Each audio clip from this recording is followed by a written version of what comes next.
How to fix hell clock is crashing on Steam or keeps crashing on Steam. First, you want to go to your library and then right click on the game, go to properties, and then go to installed files and click on verify the integrity of game files.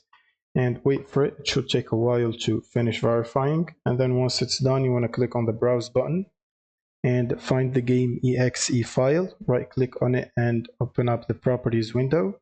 Go to compatibility tab and check both of these options right here, and then click on apply.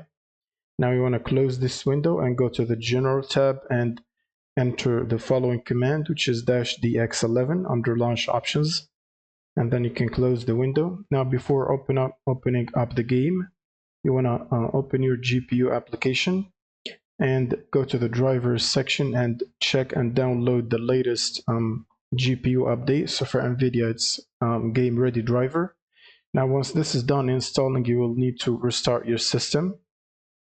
And then you will simply come back to Steam and launch the game again. And that should fix the problem. Thank you guys for watching and subscribe.